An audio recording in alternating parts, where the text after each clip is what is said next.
My name is Steve Rennie. I'm the Renman. This is RenmanMusicandBusiness.com. I'm sitting here today with a gentleman that I've been following a bit on the internet now, a gentleman by the name of Mike Tompkins from Canada, who now lives here in our wonderful city of Los Angeles. You are a producer first. When we talked on the phone, I asked you what, and you said I'm a producer. You didn't say I'm a performer. Or, you're a producer. So that's obviously your first love. How did you get into that? Yeah, I mean, I started when I was 13, just making beats and producing hip hop, and that kind of moved into producing all kinds of music and being obsessed with engineering and recording sounds and making sounds, and so that's how I really got started in music. And then after that, I went to school for audio engineering to really study, how to make stuff sound good. And from there I was just working in a music store and producing on the side. And actually I should back up a bit. When I was 17, in Canada we have the Junos. Yeah, sure. And when I was 17, I produced an album called The Old Prince. Is an artist named Shad, and it was nominated for a Juno. Which is like a big moment for me as a young kid, just going to school or to being nominated for a Juno. And it was cool. I mean, I realized that it was like, okay, even though I'm nominated for Junos, doesn't mean I'm going to get a ton of work, because like that was like my goal. Okay, I'm going to get a Juno. I'm going to nominate a Juno, and I'll be living the dream. And it's like, okay, I have a Juno nomination. Okay, but there's still like I still was working in a music store, and so I grew up with this guy named Shad, who's very, very talented. I actually grew up with a lot of talented people. And he was a friend of my brother's, and he was older than me, about 5 years older, and he had kind of just started getting into music and made an album, and he'd done really well. And then he came to me to record the second album, and from there it got nominated for a Juno. And then subsequent albums, he's won Junos, and he's done very well for himself. Now, for these folks that don't know what the Junos are, it's the Grammy equivalent of Canada. So it's a big deal to get that kind of attention when you're really young. When you were producing those records, did you do that at your house? Did you go to a regular studio? This is in my parents' house, my parents' basement. So I was 17, just recording on my Mac with my Pro Tools set up, and really, really basic stuff. But I had a good microphone. I had worked and every single dime I made went into recording gear and recording stuff. Mike does a cappella versions of songs, bit by bit, famous songs that people would know typically, and you make it sound like the record. But I will also say you're a terrific singer on top of it. So I'm trying to sit there. Where do you come up with this idea? The singing thing is an interesting story, because I was never confident in my singing voice. Like I was always wanted to be the producer, because I was never really confident in myself as an artist, and I never thought, I can never be an artist. So I was like, okay, well, I love music, but I'll be a producer, and I'll make music and be behind the scenes, but I won't be up in front. And then I did sing a little bit, but then I was like, literally one day, I was just kind of like writing a song, and like I was singing the top line. I was like, I started layering my voice. I was like, hey, I can kind of sing. Okay. And so from there, it was like, I made the Party in the USA thing like a month later. That was the first video I did. Literally it was like within, so this whole 2 years has been me trying to develop my voice as a singer, trying to develop me as an artist, and trying to develop a live show, because I was always like, okay, I don't want to be up in the front, and now it's like, okay, I got to take the reins and go for it, because I see the dream, and I see, it is my dream now, and it is where I want to go. The first video didn't really explode or anything. It was I maybe got like a couple thousand views, which was good. I was excited about it. Friends of my friends were saying, "Oh, this is awesome," and then I was kind of like just putting out videos here and there, because I was like, "This is a really cool idea, and I see potential where it could go." And my goal was to create a viral video. It's like nobody can really create a viral video. A viral video kind of just happens. So I made this my about fourth or fifth video in.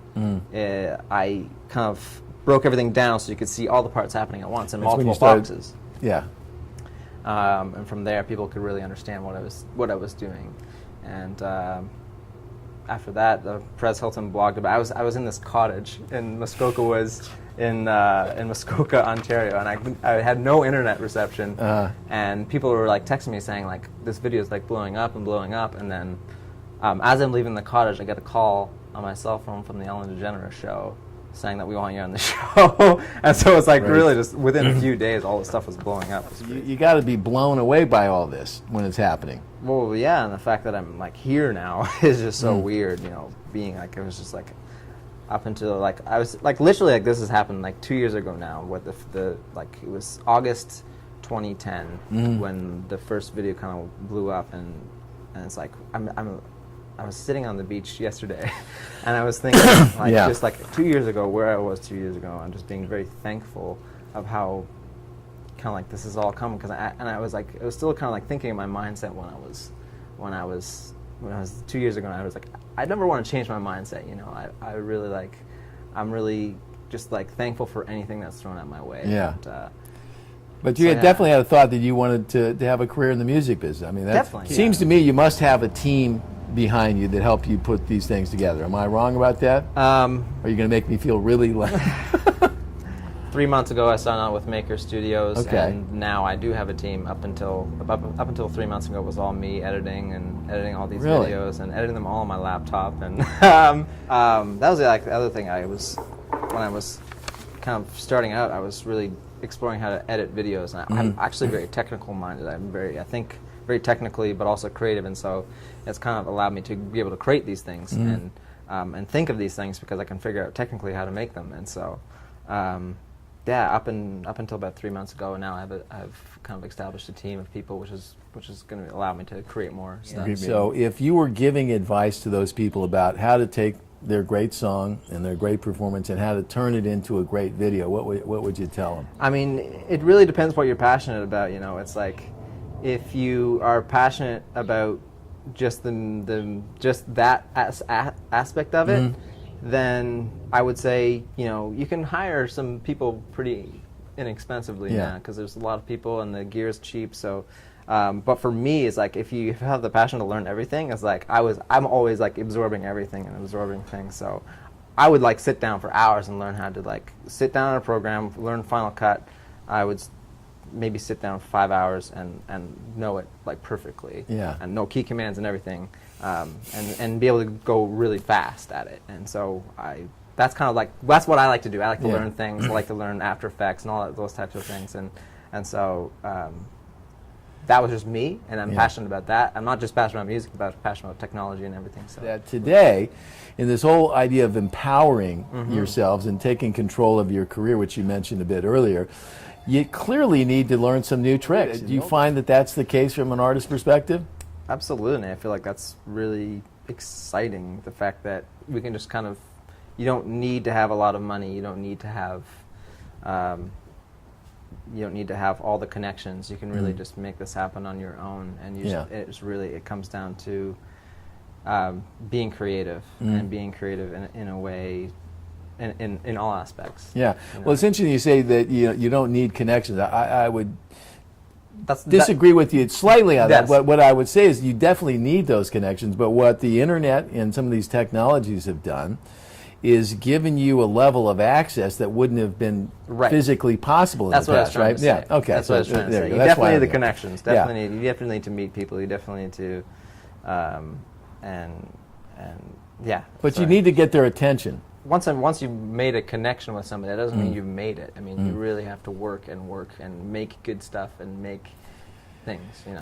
There has to be a reason for somebody to get involved, right? You know, so just having technology and having tools around will never take the place of a great song, a great performer, right? And I say a lot to people, just dream it, do it, and fuck the gatekeepers and all that. And that's not to suggest for even a moment that it wouldn't be great to be on radio or on the Ellen DeGeneres show or the Today Show or the Tonight Show or whatever it might be, and all these places where you can get exposure.